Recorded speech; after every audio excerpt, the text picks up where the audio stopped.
concept humanitaire. Comprendre les principes et valeurs pour mieux servir l'humanité, car ils sont des boussoles qui guident l'action et transforment des vies. Concept humanitaire.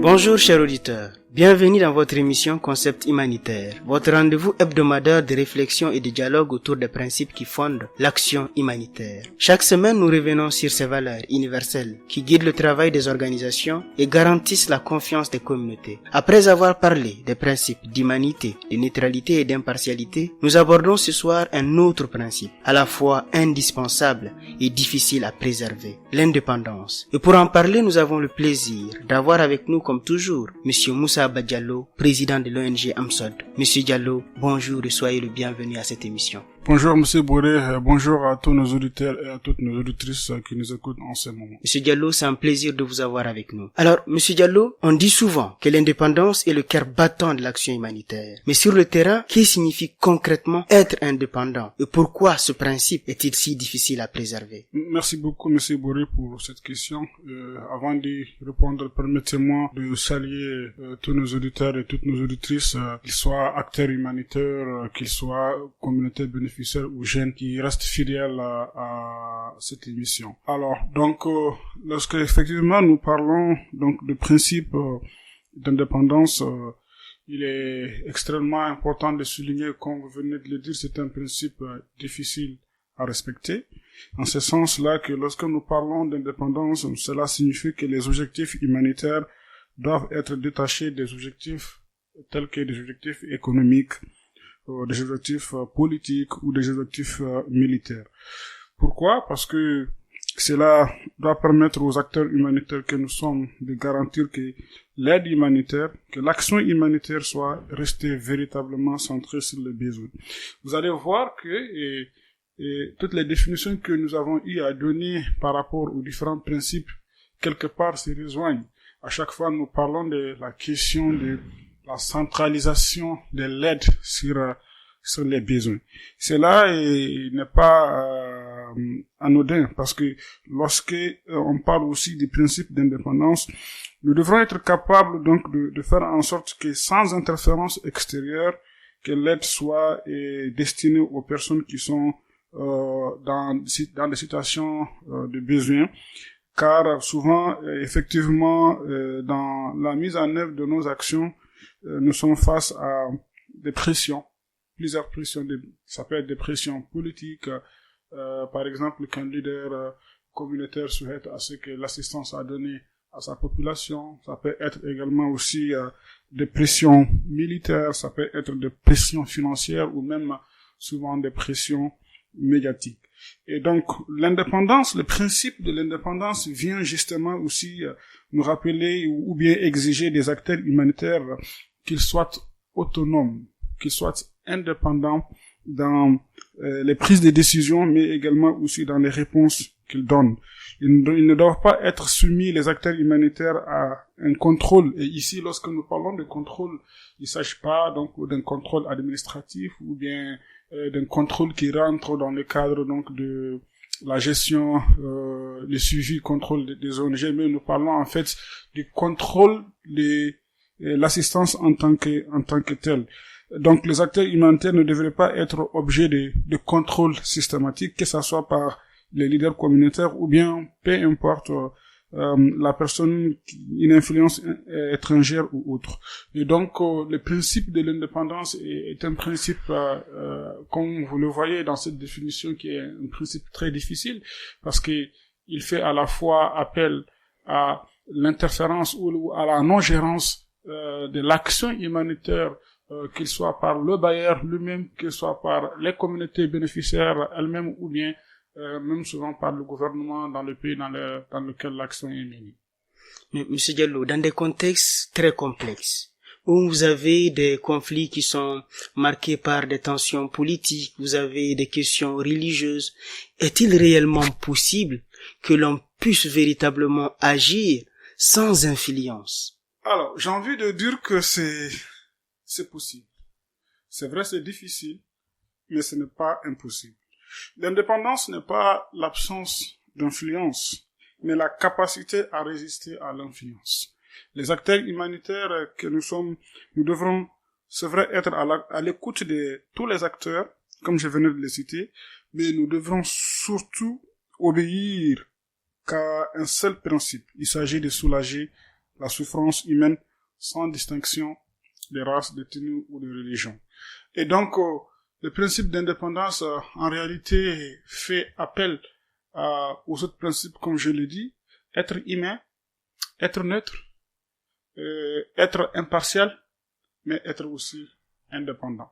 Nous ne devrons pas accepter, soumettre la réponse humanitaire à une volonté d'une personne, que ce soit un leader communautaire ou que ce soit même les bénéficiaires, mais que vraiment l'assistance soit donnée sur la base, comme nous l'avons rappelé, des critères, sur la base des besoins et sur la base en fait des personnes qui méritent, sans que on ne soit en tout cas guidé ou influé ou influencé par une main étrangère.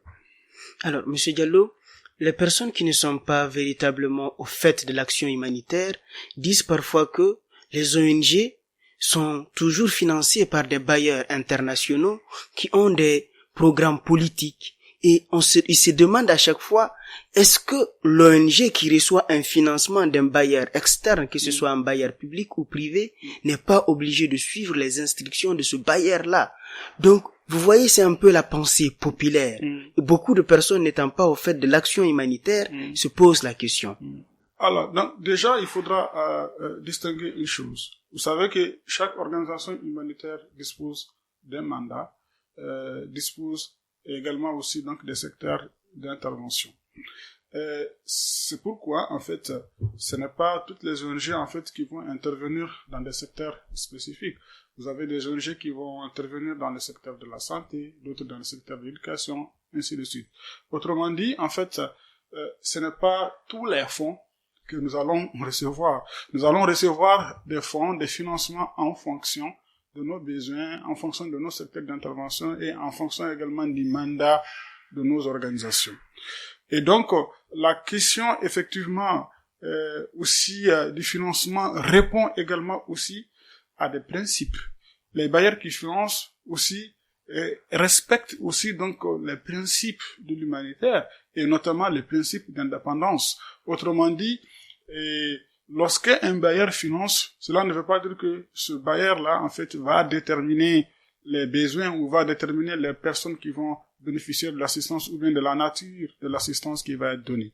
Lorsque, en règle générale, donc vous avez plusieurs façons, plusieurs approches en fait de mobilisation des ressources, soit déjà en fait les ONG définissent les priorités à travers des évaluations de besoins sur le terrain, qui leur permettent donc d'avoir une vue d'ensemble de l'ensemble des besoins donc de ces populations-là et aller maintenant à la recherche des financements pour répondre donc justement à ce besoin. Ou bien souvent vous avez donc des opportunités donc de financement qui sont disponibles à travers les bailleurs qui lancent cette fois-ci donc des appels à manifestation d'intérêt pour répondre à des composantes qui peuvent être des composantes éducation, des composantes santé, mais toujours le besoin des communautés en fait sont définis par les ONG nationales, les ONG locales, les ONG internationales qui sont sur le terrain. Autrement dit, l'aide, le financement n'est pas soumis en fait à la dépendance du bailleur en tant que tel. Et les bailleurs également aussi, comme je l'ai dit, respectent donc ce principe d'indépendance, ce principe de non-gérance dans la réponse donc humanitaire. Donc ce n'est pas tout financement en réalité donc qui vient, qui reçoit en fait des directives en matière d'implémentation. Les bailleurs ont ce qu'ils appellent les lignes directrices de financement. Dans ces lignes directrices-là, il s'agit par exemple pour les organisations de répondre à un certain nombre de critères.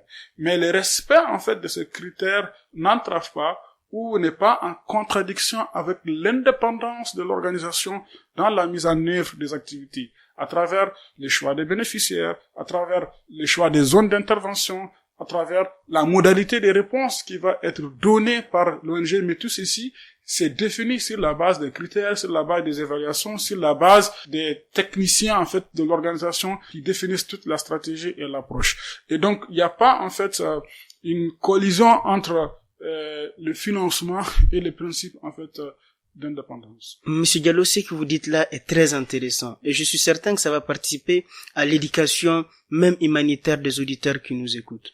Maintenant, qu'est-ce qu'il faut pour changer cette perception-là? Est-ce qu'il faut plus de sensibilisation? Est-ce qu'il faut plus d'éducation à l'action humanitaire? Qu'est-ce qu'il faut pour changer cette perception, pour ne pas même entacher la crédibilité des organisations qui sont auprès des communautés? Et vous touchez encore une fois du doigt un élément important parce que qui parle de les réponses humanitaires parle effectivement de l'acceptation, parle de l'accès des communautés aux partenaires et tout comme des partenaires aux communautés. Et pour travailler sur cette question d'accès, donc la question donc de la transparence est une question importante. Les organisations doivent travailler vraiment à renforcer leur niveau de crédibilité, leur niveau de transparence à travers donc justement les actions donc qui sont données sur le terrain. Lorsque les communautés sont informées des critères, sont informées de la stratégie, ces communautés-là savent que en fait l'organisation agit non pas sous le leadership d'un leader communautaire, sous le leadership d'une autorité ou sous le leadership d'un parti politique, mais les principes sur la base des critères prédéfinis, validés avec les communautés elles-mêmes, et c'est ce qui garantit en fait l'adhésion, l'acceptation des communautés aux différents projets donc qui sont mis en œuvre par. Donc la question est vraiment de la transparence. C'est une question de communication, comme vous l'avez dit, faire beaucoup de sensibilisation par rapport à qu'est-ce qui a fait que nous avons choisi d'intervenir dans telle ou telle zone, ou bien de répondre à telle ou telle communauté, ou bien de choisir telle ou telle tranche d'âge, ou bien de choisir par exemple une proportion importante par rapport aux femmes que aux hommes. Donc ces critères-là, donc lorsque ces critères sont bien expliqués aux communautés, lorsque avant de venir faire la réponse, on mène des actions de sensibilisation, les communautés comprennent que en fait l'aide est donnée en toute indépendance par les organisations humanitaires. L'autre menace que j'ai envie de souligner, qui peut être également aussi liée à des contraintes financières, parce que malheureusement la capacité de réponse des acteurs humanitaires par rapport aux besoins de communautés souvent est limitée. Et donc ce qui peut pousser donc certaines ONG donc à accepter souvent donc des compromis, des négociations donc par rapport donc aux questions donc budgétaires. Nous avons aussi des menaces qui sont liées à des risques communautaires, c'est-à-dire quand on aide une communauté qui est perçue comme étant aussi favorisée par rapport à d'autres communautés, ça peut être aussi donc considéré comme étant aussi une menace qui peut peser sur la question donc de l'indépendance des organisations. Donc, c'est extrêmement important, donc, dans le contexte assez fragile, assez volatile dans lequel nous sommes, de faire extrêmement attention pour ne pas donner des perceptions, ou ne pas donner, donc, une image qui peut nuire à notre principe d'indépendance. Merci beaucoup, Monsieur Diallo. Ces éléments, comme je le disais tantôt, aideront véritablement nos auditeurs à comprendre, à avoir une bonne perception de l'action humanitaire et de ses principes. Monsieur Diallo, on parle souvent de pression politique, mais il y a aussi les pressions communautaires, médiatiques, voire émotionnelles. Et comme on l'a dit, il est difficile pour un être humain de ne pas prendre parti. Alors, comment un humanitaire peut-il garder sa lucidité quand tout l'entraîne à prendre parti? Là, c'est surtout à votre expérience d'humanitaire qu'on fait appel. Merci beaucoup, Monsieur Bourré. Et je voudrais m'arrêter ici pour dire que l'aide humanitaire, ce qu'il faut comprendre, c'est également aussi dirigé, mise en œuvre par des hommes. Et donc la question, c'est une question existentielle, c'est une question fondamentale parce que quel qu'en soit ce que nous allons dire, c'est toujours des hommes, c'est toujours de l'humain en fait qui est derrière la réponse humanitaire. Et comment en fait garder sa lucidité dans ce contexte où on fait face donc à des pressions politiques, des pressions communautaires. Et j'ai envie de dire que l'humanitaire en fait doit apprendre à se détacher effectivement de l'émotion pour rester juste. Et cela en fait ne peut se faire que tout simplement dans le respect donc de ces principes humanitaires et de façon particulière les principes en fait d'indépendance. Souvent, nous sommes dans des contextes où il y a tellement de besoins, il y a tellement de personnes qui sont dans une situation critique que nous sommes envahis par l'émotion. Nous sommes envahis par le besoin. Nous sommes envahis par la situation de détresse de ces communautés et on a envie tout de suite de donner l'aide. Et dans ce contexte, il est extrêmement important de se maîtriser parce que ceux qui donnent la réponse font partie d'une communauté. Ceux qui donnent la réponse sont issus de la communauté dans laquelle ils donnent la réponse. Et donc, souvent, on est tenté de dire pourquoi ne pas donner à mes parents. On est tenté de dire pourquoi ne pas donner à ma communauté. On est tenté de dire pourquoi ne pas donner à mon groupe d'appartenance.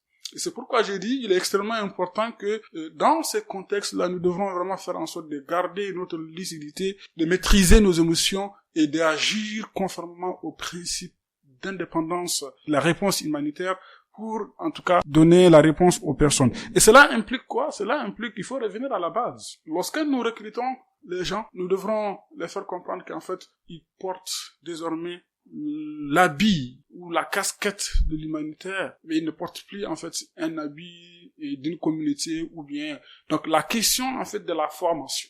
Il faut former les jeunes, il faut former les personnels humanitaires, il faut former et la communauté, donc, à tous, donc, c'est le respect, donc, de ces principes humanitaires. Donc, un encadrement solide, est une culture, en tout cas, qui doit, animer toutes les organisations, donc, humanitaires pour éviter, en tout cas, d'être confronté. Vous savez, un seul agent, lorsqu'il est mal formé, lorsqu'il n'a pas de connaissances, lorsqu'il n'est pas préparé, en tout cas, à faire face à ces situations d'émotion, donc, peut faire écrouler l'image, en fait, de toute une ONG, à travers, donc, le non-respect, donc, de ces principes d'indépendance. Comme exemple, vous savez, dans certains contextes, dans certains pays comme l'Afghanistan ou autres, donc vous avez des ONG qui interviennent dans des conditions souvent sécuritaires très difficiles, qui imposent souvent, par exemple, les escortes militaires. Alors, on est dans une situation de dilemme. Qu'est-ce qu'il faut faire? Et cela est valable même souvent dans le contexte malien.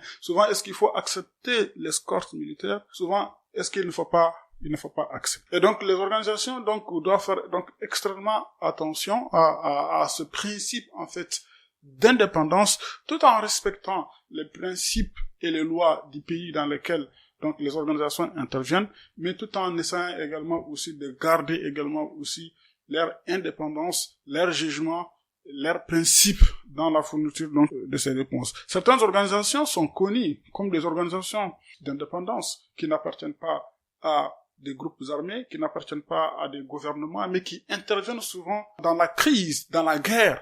Pendant la guerre, ces organisations interviennent pour soigner les blessés de guerre, pour donner de l'assistance, parce que justement ces organisations sont reconnues comme des organisations qui respectent le principe d'indépendance. C'est autrement dit, qu'ils ne sont pas sous l'influence ni d'un groupe armé, ni d'un gouvernement, ou ni d'un bailleur quelconque. Alors, Monsieur Diallo, si je comprends bien ce que vous venez de dire tout de suite, il faut véritablement garder comme boussole dans l'humanitaire les principes humanitaires.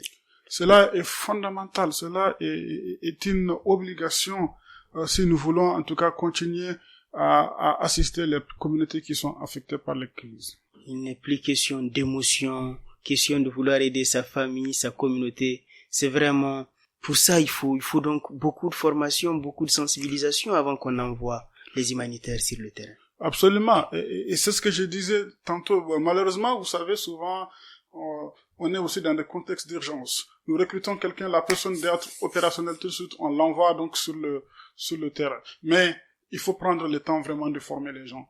Comme on dit, la formation, l'aide sauve. La formation également aussi sauve également des vies. Une personne mal formée est un danger aussi pour les communautés elles-mêmes.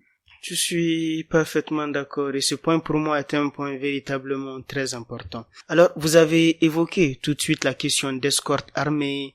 Il arrive que des ONG refusent certains financements, partenariats ou même ces escortes armées-là pour préserver leur indépendance. Avez-vous peut-être un exemple concret à partager avec nous où une telle décision a permis à une organisation de rester crédible et respectée sur le terrain?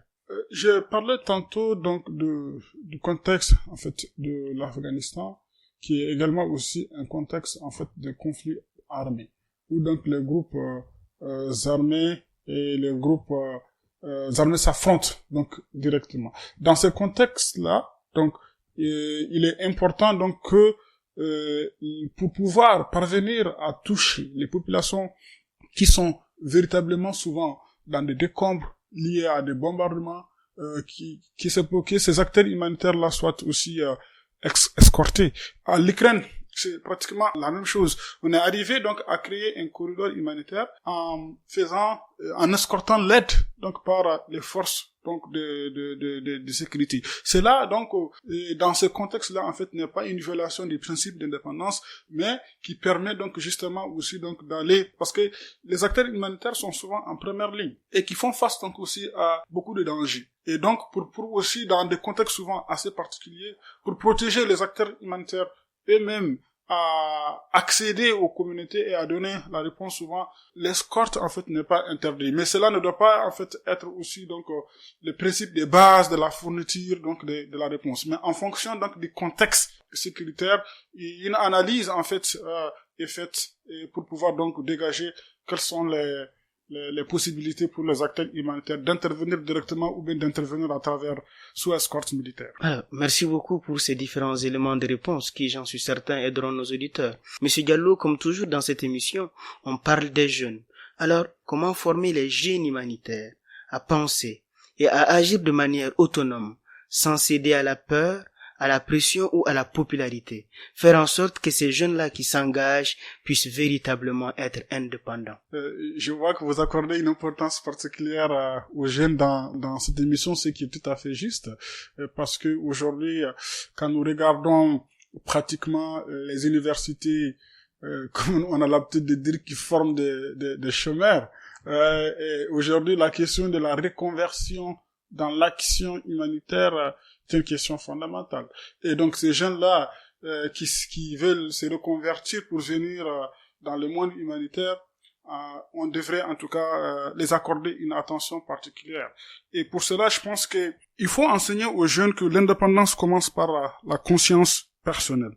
C'est-à-dire quoi? C'est-à-dire savoir pourquoi on agit, pour qui est-ce qu'on agit et selon quel principe on agit. Est-ce que lorsqu'on agit sous les couverts d'une ONG, c'est pas la même chose que lorsqu'on agit avec sa casquette personnelle. Et donc, c'est extrêmement important aujourd'hui, donc, de former les jeunes. Les jeunes doivent être exposés à des cas réels, à des dilemmes éthiques et encadrés par des mentors expérimentés. Et vous avez beaucoup d'acteurs humanitaires aujourd'hui qui ont des expériences extraordinaires. Et il est important, donc, de renforcer les capacités, donc, des jeunes à pouvoir affronter, et je disais que c'est là il va même de la crédibilité donc de nos organisations. Il ne faut pas seulement être dans l'urgence, dans des situations de besoin du personnel, recruter les gens et souvent sans orientation, les envoyer directement sur le terrain. Les conséquences peuvent être véritablement peuvent jouer sur l'image des acteurs humanitaires. Parce que comme je le disais tantôt, une seule personne qui agit mal, une seule personne qui agit souvent sans savoir que l'acte qu'elle vient de poser est un acte en fait qui va à l'encontre donc des principes humanitaires, peut fermer la porte à des milliers de personnes de bénéficier donc de l'assistance. Et donc c'est extrêmement important aujourd'hui donc en tout cas d'accorder une attention particulière au renforcement des capacités des jeunes. Merci pour ces différents éléments de réponse qui, je suis certain, aideront véritablement nos jeunes auditeurs, qui leur permettra aussi de comprendre l'action humanitaire pour toutes ces personnes-là qui veulent s'engager. Alors, enfin, Monsieur Diallo, si vous devez résumer l'indépendance en une image ou en une phrase, quelles leçons laisserez-vous à celles et ceux qui demain porteront la flamme de l'action humanitaire? Merci beaucoup pour ce mot. Je voudrais juste rappeler effectivement que le principe d'indépendance, c'est le quatrième principe que nous avons vu, n'est-ce pas, à travers donc les différentes émissions. Les principes fondamentaux d'humanité, d'impartialité, de neutralité et d'indépendance, il faut les rappeler, sont effectivement au cœur de l'action humanitaire. Et c'est pourquoi je pense que c'était véritablement important donc de commencer en tout cas l'émission concept humanitaire par d'abord donc ces principes-là, parce que ces principes en réalité sont ancrés dans le droit international humanitaire. Aujourd'hui, tout ce que nous faisons, tout ce que nous faisons comme action, comme ligne directrice, en fait, en réalité, tire leur source, leur essence de ces principes, donc, humanitaires.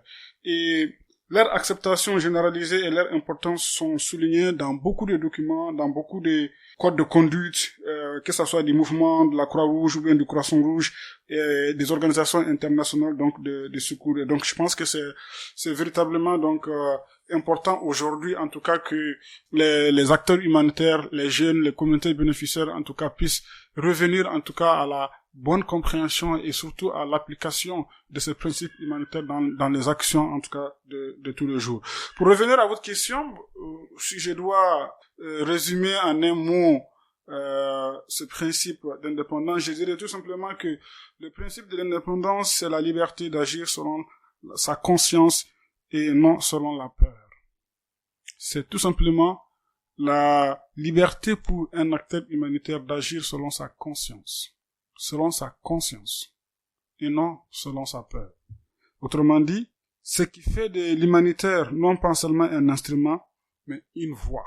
Une voie pour qui? Une voie pour l'humanité. Merci beaucoup. Merci beaucoup, Monsieur Diallo. Merci pour ces mots et comme toujours, c'est véritablement un plaisir et un privilège pour nous de vous avoir pour cette émission. Je suis certain que nos auditeurs ont énormément appris de vous. Et comme vous l'avez dit tout de suite, ces différents principes nous serviront véritablement à donner le ton à cette émission-là. Et juste après, il y aura plusieurs concepts, il y aura plusieurs choses que nous allons voir de façon progressive dans cette émission.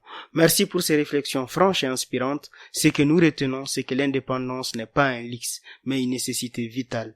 Sans elle, l'action humanitaire perd son sens, sa crédibilité et sa liberté d'agir là où les besoins sont les plus urgents. Être indépendant, c'est refuser d'être instrumentalisé, c'est rester fidèle aux principes, même lorsque les circonstances nous poussent à transiger, et c'est défendre la dignité humaine sans calcul ni compromis. C'est ce que nous avons appris avec vous, Monsieur Diallo. Merci encore. Chers auditeurs, l'indépendance est cette ligne invisible entre la conviction et le courage, celle qui fait de l'humanitaire une mission et non un simple métier. Merci de nous avoir suivis sur Radio Humanité et Développement, HDFM. Cette émission vous a été présentée par Yehia Bouré avec à la mise en onde Salim Djawara. Merci à toutes et à tous et rendez-vous la semaine prochaine pour un nouveau numéro de Concept Humanitaire.